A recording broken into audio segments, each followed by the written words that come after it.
Chapter 20. Ecstasy in Statistics Class. Well, that's a sentence you don't hear often. Most people suffer their way through statistics class. This is February to March 1997. So, if there is a jar of 500 marbles and 200 are red, what is the probability of choosing a red marble if you pick 4 marbles out of the jar? What is the probability of choosing 2 red marbles? What is the probability of choosing no red marbles? I sat in front row at a 2-person table, the type that line graduate school classrooms. Undergraduate classes took place in large lecture halls, auditoriums with rows and rows of chairs sloping upward, each with an individual desk folding from the right armrest. By age 25, 4 quarters into the PhD degree, I was jaded. I took between 19 and 21 units a quarter instead of the normal 15 so that I could finish the program as quickly as possible. Is this taxonomy or psychology? I once burst out in my psychodynamic psychology class. Are we learning to help people or just to stick them in the appropriate boxes? My volunteer program at a county center for drug-addicted women, where I worked with their drug-impacted babies while the mothers received addiction counseling, was the highlight of my week. Holding babies whose incessant counseling... I went back a sentence. Holding babies whose incessant sobs had nothing to do with present-day despair and everything to do with the heroin coursing through their veins during in utero development made me finally feel that my life was worthwhile.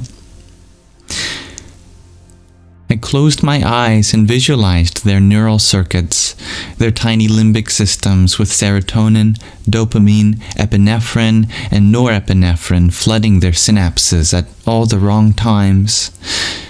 As I held them, I visualized being able to heal them.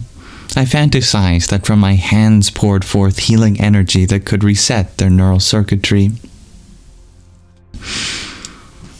You so get this when you work with special need kids, dear Deanna. I'm happy you can relate, and that's very selfless.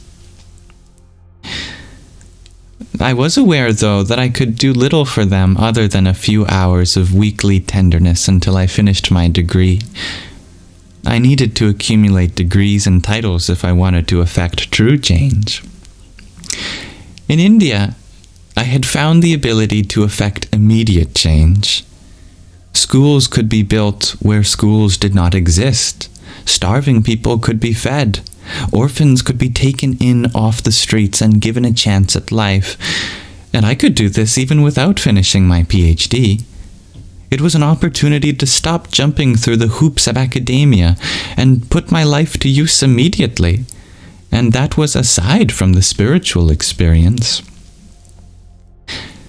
Being back in graduate school classes in January through March 1997 was more difficult than I had imagined. To sit through statistics class when one has no other option is hard enough. To sit through statistics class while the waters of Ganga, the holy river that she had a spiritual experience in, could be rushing over one's feet, while one could be waving an oil lamp and singing her glories, while one could be engaged each minute of each day in helping children whose eyes sparkled with a light belying their destitution, was unbearable. I just needed to make it through the semester, I kept telling myself. If you recall, her guru said, you have to go back and finish your degree. She said, I don't want to. He said, okay, how about just a semester? Can you do that? She went, okay. If the first 3 marbles I remove are all black, and I replace them each back into the jar, what are the chances the 4th marble I pull out will also be black? The math is easy. The concentration is difficult. I opened my assignment book to make a note, reminding myself to pick up my sweater from the dry cleaners on my way home in the evening. After noting the reminder, I turned to the back of the book, where, on the glossy inside back cover, I have taped 2 photos. One is a picture of my Guru Swamiji I took the week before I left. It is a December morning in his garden, and the rays of the sun are just starting to beat down on the burgundy bougainvillea. I still don't know how to pronounce this word that I learned from you. Means a kind of flower, a kind of flowering plant. I imagine it's beautiful, though. He stands among them, smiling. The other picture is of Lord Krishna, but not the usual full-bodied flute-in-hand image. This is an unusual picture, one I haven't seen since. A picture just of Krishna's face, and mostly only his eyes on a black background. There is no outline to the face, only his huge shining eyes, a subtle nose and mouth. In November 1996, on my first visit to the sacred land of Govardhan, or also known as Vrindavan, as we walked the 13-mile parikrama, the circumambulation around Govardhan Hill, someone pressed the photo into my hands. I had walked among thousands of others, led by Swamiji and other revered saints of India, barefoot around the mountain that Lord Krishna had held up with his pinky finger to protect the people from the fury of Lord Indra, the king of the gods. Walking, or rather gliding, over the pebbled ground, I was entranced. I was also the only foreigner. Every few minutes, someone would compassionately ask me if my feet were okay. The question seemed absurd. Feet? Really? Did I even have feet? I felt like I was being carried along, in a land so foreign yet so familiar, by one I had never met but knew intimately. As we passed through a tiny market, a shopkeeper rushed forth from his shop, probably to catch a glimpse of the procession, and inexplicably grabbed my hands, pressing this picture between them. It was hundreds of yards later before I had enough space on either side of my elbows to open my hands and see what they contained. Staring into the eyes of Krishna transported me through the picture into a realm where my body had no physical borders, a realm in which I breathed into the universe and of the universe, a realm in which love was the field on which all else existed. Now, sitting in class, I look at these 2 pictures, Swamiji framed by blossoming bougainvillea, and Krishna with his eyes like magical flowers that open their petals just wide enough to engulf me and then close again on me, carrying me deep into the source of the nectar and fragrance itself. It's a good word. Circumambulation, dear Gregarji. I notice my notes are wet before I realize I'm crying. My left hand rests on a pad of paper, on which my blue ink calculations of red and black marbles are now smudged illegibly. I am not sobbing. No noise is coming from my mouth, and no chokes are racking my throat or lungs. Tears are simply pouring from my eyes and dropping from my chin onto my notepad. I am not sad. I did not even remember I was here in class calculating probability of red versus black marbles. The images of Swamiji and Lord Krishna were vehicles into which each time I saw them, I was carried into a place where nothing but love existed. The tears streaming down my cheeks and onto my notes were just a tributary of that river of love. My teachers and classmates, of course, saw tears, not rivers. They saw opened-mouth catatonia, not meditative ecstasy. They thought I had gone crazy.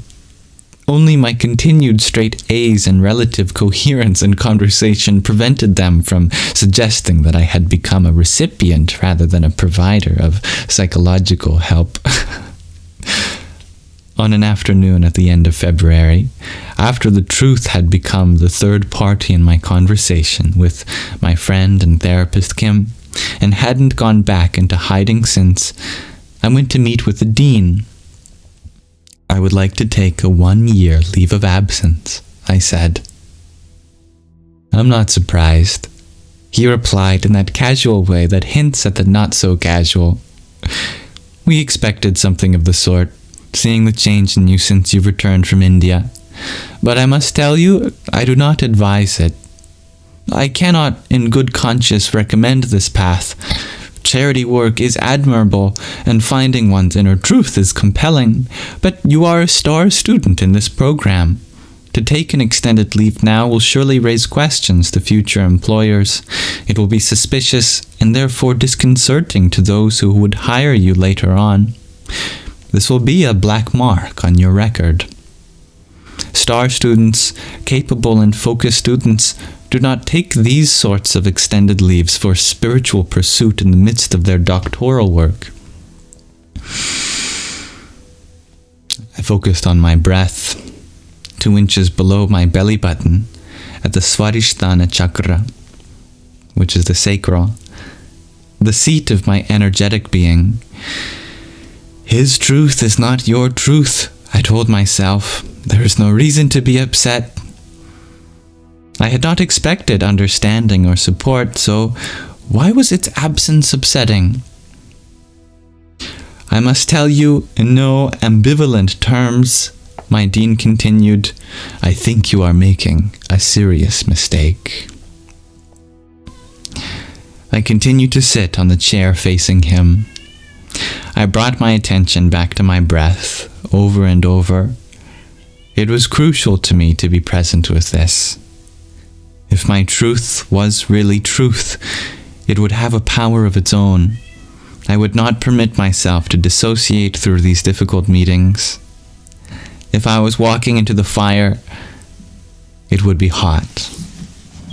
When my breath was slow and deep, I looked at him. Thank you. I know you are saying what you feel to be the truth. It is not the truth for me, though. Being in India is.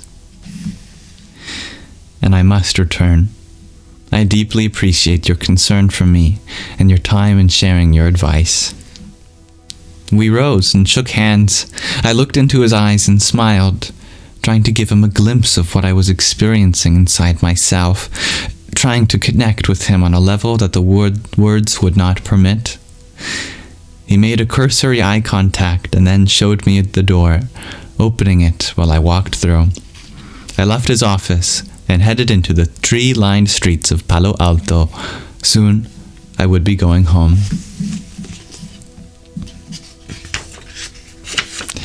So thank you for listening. She has extended a leave of absence for 1 year. She is sticking true to her word. All right. We'll continue reading next time.